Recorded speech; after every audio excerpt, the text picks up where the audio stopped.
You hold yourself out. Get out, you shake it all about. You do it, I hope you can't be and you turn around. Our bad instructions for giving a prostate examination. When you walked through the door, it was clear to me that I need a new lock. So, good evening, Doctor, my lungs are full of vaginas. Ha, bet you're drowning in the pussy.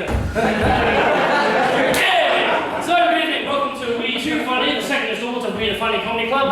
We have changed venue since then, if you haven't noticed. If there are any of you still waiting in the Rose and Crown Booth Snow for the night's start, you are in the wrong place. So, welcome, yes, at this point I should address my appearance, because I am currently aware that every single person in this room is thinking exactly the same thing. You're looking at me and you're thinking, wow, didn't realise Tupac was still alive. But he's not, I just look a bit like him. It's mostly the eyes that confuse people, but I'm not Tupac, I am just a transvestite. And there are many differences between Tupac and transvestites, there's a spelling.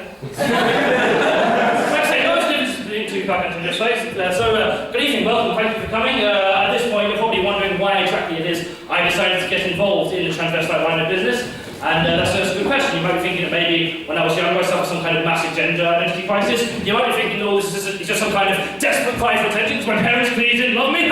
It's not that. No, the reason I got into being a transvestite was actually due to peer pressure.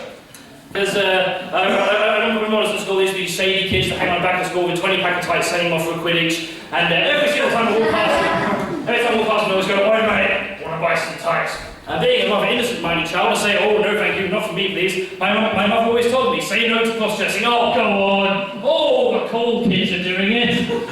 Oh, come on, I tell you what, if you buy these tights off me now, I'll offer you a nice little pleated skirt for free. A pleated skirt? But that's a Class A cross-dressing material. We were learning at school just today that if you found in possession of a Class A cross-dressing material, you can face up to 7 years in prison, plus unlimited fines. Oh, go on! Your friend Jeremy bought lipstick off me the other day, and you know what? He pities you. That's right, your friends talk about you behind your back.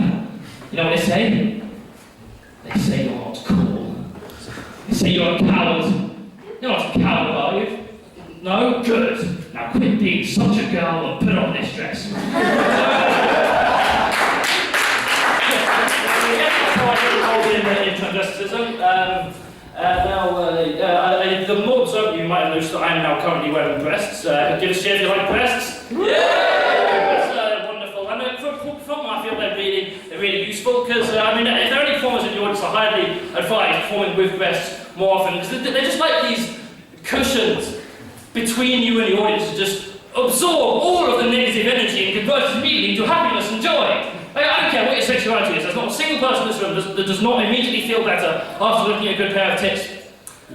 Although I do have to admit, genuinely when people find out that I'm not actually a woman, they do tend to get quite pissed off with me. And so I've got to do this thing, right, that if I feel threatened in public while dressed like this, I will amplify my masculinity in order to try and attempt to scare the perceived threat. I'll give you an example. Say I'm like in a pub drinking on my own, which I do far more often than I'm proud of, really. If I'm drinking on my own in the pub and the skinhead geezer walks in, and he catches my eye, gives me a look that quite clearly says, "I don't agree with your life choices." As soon as my board is really trying to confront you about this, but before he can confront me, I'm right in there. I down my pint of mixed fruit Copperberg, and I look him dead in the eye and say, "What the fuck are you looking at, mate? What the fuck are you looking at? Do you want to go to it? Oh, you want to take us outside? You me outside?" And he's like, yeah, come on, we'll take us outside. And we go outside, and he looks at me and he raises his fist, and I remember that despite being able to pull off a relatively convincingly aggressive Cockney accent, that I can't fight for shit. But it's alright, I had a plan B, and I urge any of you to try this if you're ever in a situation where you're about to get into a fight you know you're going to lose. Basically, what you do, right, is you look them dead in the eye, you take a deep breath, and you say, "Buddy, you're a boy, make a big noise, playing in the street, gonna be a big man someday. You got mud on your face, you big disgrace, kicking your can all over the place, singing, we will rock you." Come on, Mason. We will rock you. It is a fact of science, ladies and gentlemen. But whenever anyone hears that song, their limbs immediately go. Thus leaving their hands relatively ineffectual for hand-to-hand combat. Make your escape. Works 100% of the time of the 0 times I have tried it. Thank you all for coming along. This is the second Someone said, we've finally got a fantastic one for you tonight. First of all, before we start, I do have to clarify that there will be explicit language in the show. Does anyone have a problem with that? No, of course you fucking don't. No, I'm really sceptical about how the term explicit language is now synonymous with swearing. Now, people tell me I'm sceptical about a lot of things, but I don't believe them. So I'll give you an example of what I mean. Like, it's notable particularly in music. Like in radio edits of songs, they'll often censor out such words under the guise that it counts as explicit content. And there's a new metal band called Cullen that have a song called Thoughtless. And in this song, there's a line which goes, "I want to kill and rape you the way you raped me." And now before I carry on, I just want to point out, that's a fucking weird line. I want to kill and rape you the way you raped me. I mean, if ever there was a crime where the phrase "an eye for an eye" was less appropriate, it would be rape. And that's not how it works. You can't punish someone for having unconsensual sex with you by having unconsensual sex with them. You know why? Because they want sex. That's not how it, and that's not rape, that's just sex. You're like punishing a bank robber by giving him more money. In the radio edit of this song, they've censored out the words rape and rape. And that's fair enough, I can kind of understand that. Rape is a very explicit word, I can understand why they made the decision to censor that word. I haven't got a problem with that. What I do have a problem with is why they decided to censor the word rape on the guise that it's explicit content, but the word kill is fine.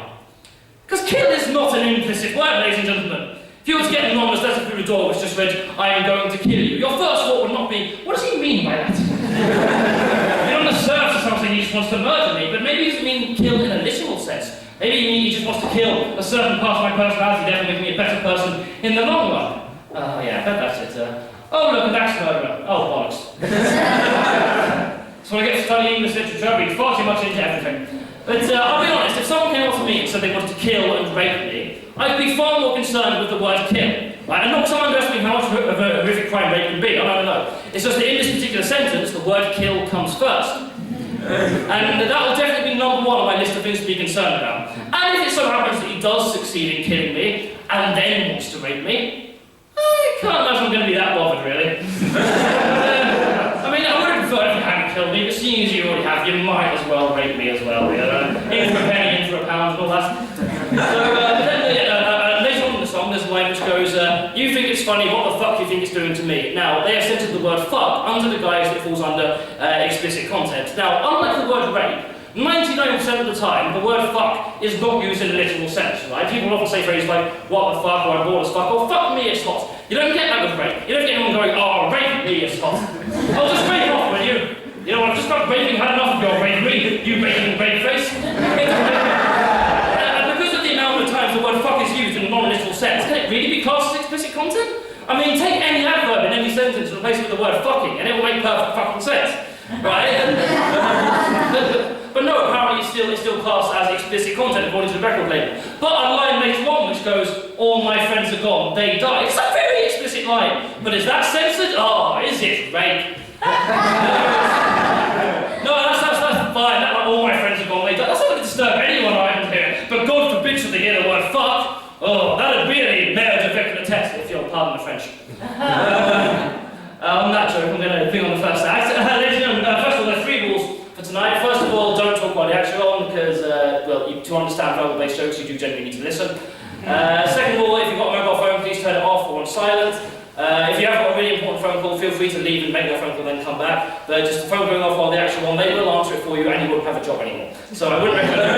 And third, I'll just continue being such a supportive delight for you as you have been already. Because performing stand-up comedy really is not easy, I don't know. In fact, I'd say it's a lot like receiving anal sex. In the sense that not everyone can do it, but it's much more rewarding with a supportive audience. So